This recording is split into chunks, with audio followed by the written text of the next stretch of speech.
Christian's face was pale, and his body trembled slightly, as if he were terrified. Charlie frowned and asked quietly, "Did the obsidian crack?" "Mr. Wade, you're a true master." "You're right again." Christian's voice was filled with reverence, and he sighed. "I followed your instructions and consecrated the ceremonial obsidian, and I ordered everyone in the family to be vegetarian for 7 days and to not even look at blood. But my idiot nephew Stephen secretly ate some chicken broth soup and accidentally stained the amulet with the soup. The amulet immediately shattered. I beat him and locked him in his room, but strange things are still happening." Charlie frowned. "What kind of strange things?" Christian said hurriedly, "Last night, there was a violent rainstorm, and a bolt of lightning struck the courtyard, scorching a century-old magnolia tree. And that's not all. The Knox family's family memorial plaque, the one enshrined in our family crypt, fell to the ground for no reason and broke in half. This is a terrible omen." Charlie's brow furrowed. From a symbolic design perspective, planting a magnolia tree in the yard is a symbol of wealth and good fortune. For the magnolia tree to be struck by lightning meant the Knox family's fortune would be broken, and the family memorial plaque breaking was a sign that the Knox family line was in danger. He truly hadn't expected the evil spirit from the emerald amulet to be so potent. It was far more serious than he had estimated, so powerful that it could be amplified to the heavens by the chicken blood. Hearing only silence on the other end, Christian's heart pounded in his chest. He pleaded, "Ugh, even though my family is in business, we have always been kind to people and have never done anything to hurt the world. I'm begging you, Mr. Wade, please save my family." Charlie said, "Mr. Knox, it's not that I don't want to save you, but the evil spirit is too strong. After Stephen carried that thing for so many years, its negative energy has completely enveloped the Knox family estate. It's impossible to deal with it using ordinary runes." "Then what should we do?" "For the Knox family to suffer such a disaster, it's just so tragic for everyone." Christian sighed, his voice trembling. Charlie paused. "The evil spirit becomes fiercer when it sees blood, especially hot blood.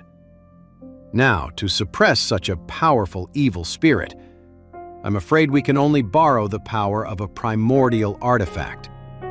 "Okay, whatever you need, Mr. Wade.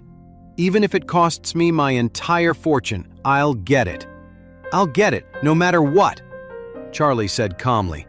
"All right. I happen to be going to an auction at the collector's vault tomorrow. I'll see if there are any sacred natural artifacts there. As for whether we can actually get one, that'll come down to your luck." Okay. Thank you for doing this, Mr. Wade." Christian, sounding like a man grabbing a lifeline, thanked Charlie over and over. After a moment, he quickly added, "Mr. Wade, I'll have a premium card sent to you tomorrow. If you need money for anything, just use the card." Charlie gave a short laugh. After all, he was helping the Knox family, so he shouldn't be the one paying for it. He said, "You should be prepared. Primordial artifacts aren't easy to come by, and you can't just go out and find them. Whether one even shows up at the auction will depend on your family's luck." Christian kept insisting, "Yes, of course. I'll do some digging on my own too, but I'm still counting on you." After the incident, he had reached out to several well-known experts, but they all took one look at the Knox house, shook their heads, and left immediately. Now, Charlie was Christian's only hope. Charlie sighed to himself. Christian was supposed to have lived a good life and died peacefully, but fate had brought Stephen into the family, and he was tearing them apart. If Charlie didn't intervene, the entire family would be destroyed within a year. it wouldn't just be Christian and Stephen. His beautiful, fiery daughter, Skylar, would die too. The next day, Christian was waiting outside Charlie's apartment building early in the morning. He waited until Charlie came out to go grocery shopping, then rushed over to greet him and hand him a premium card. He said the card had a balance of hundreds of millions of dollars. Charlie was free to spend all of it if it meant saving the Knox family. Skylar was there too, but this time she wasn't as cocky as she had been before. When she saw Charlie, Skylar's expression was full of respect. Since Stephen's mess-up, the Knox family had been hit with one disaster after another. Even Christian's own health had taken a sudden turn for the worse, and it felt like he was fading away.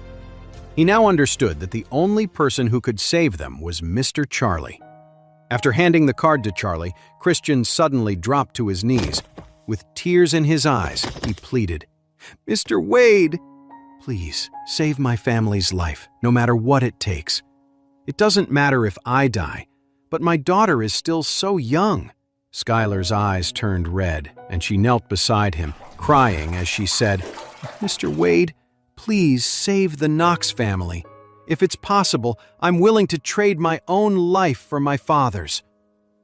Christian said angrily, "What are you talking about? That's nonsense."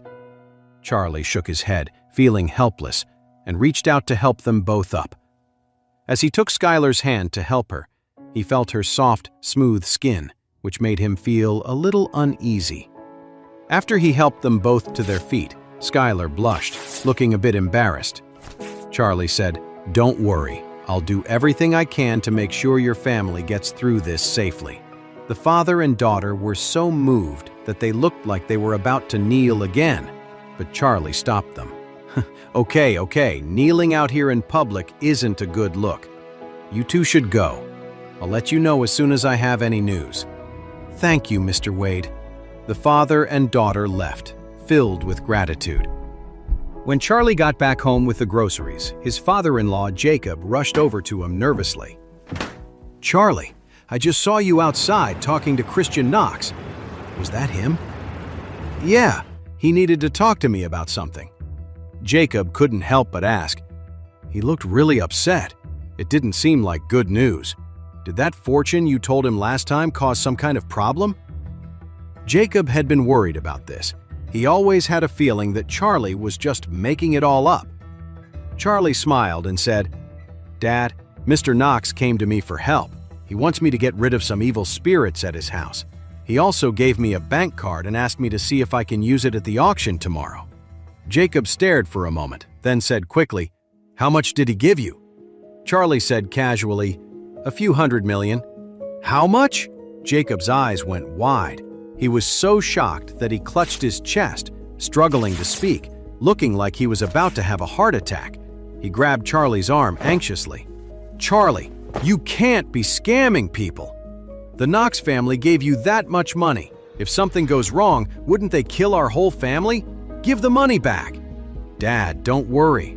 I know what I'm doing. There won't be any problems." Then Charlie added, "Dad, this is a big deal, so you'd better not tell Claire and Mom, otherwise things will get out of hand." I know. Jacob knew his wife all too well. That woman was crazy about money, and you couldn't tell her anything. If she found out there were hundreds of millions of dollars on that card, she wouldn't think twice about the Knox family. She'd just spend the money first.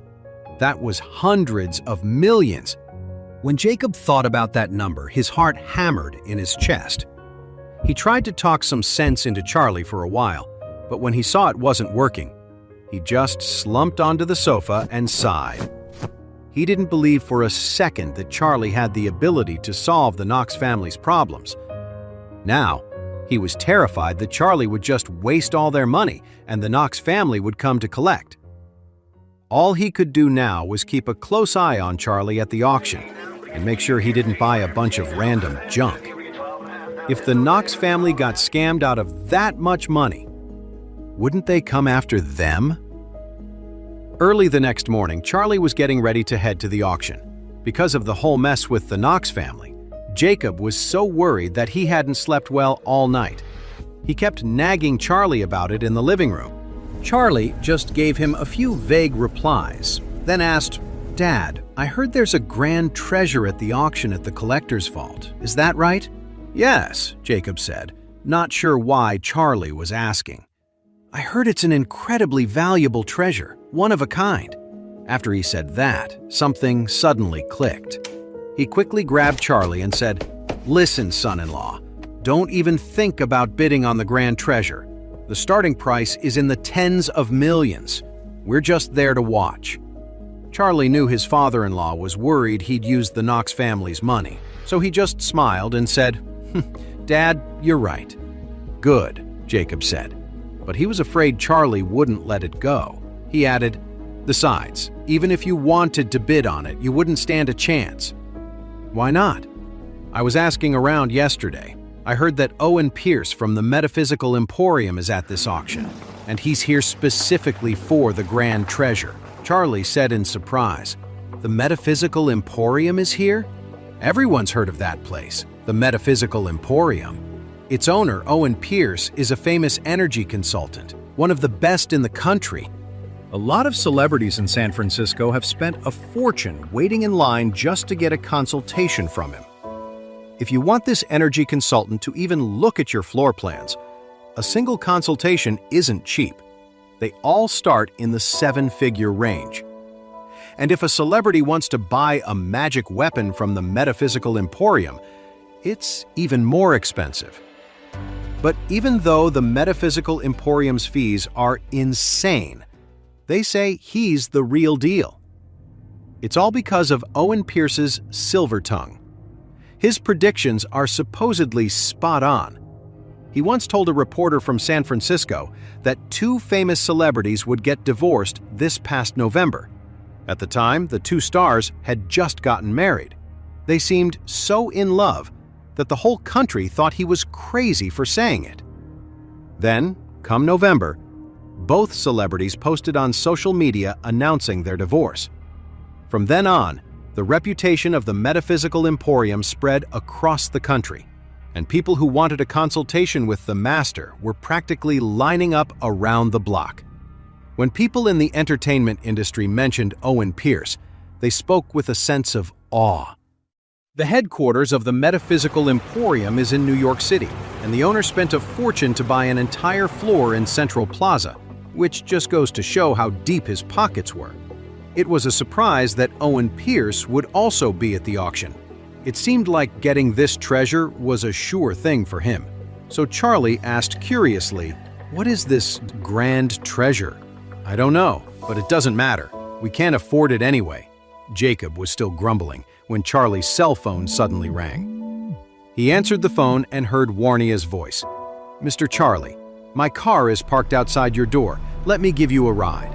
Warnia was also worried something might happen at the auction, so she planned to stick close to Charlie and go with him. Charlie walked outside and saw a big red luxury car parked on the side of the road, its brand new body gleaming in the sun. Warnia was leaning against the car wearing a tight, bright red dress that hugged her curves.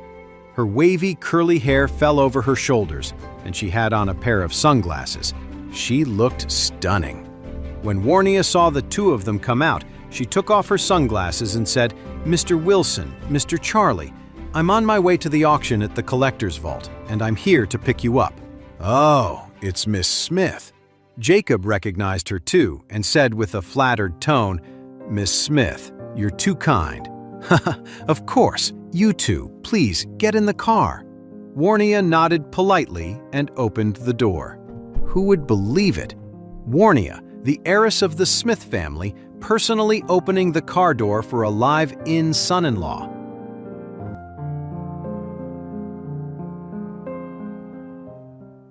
To know more, listen to the audio series Heir in Hiding, only on the Pocket FM app.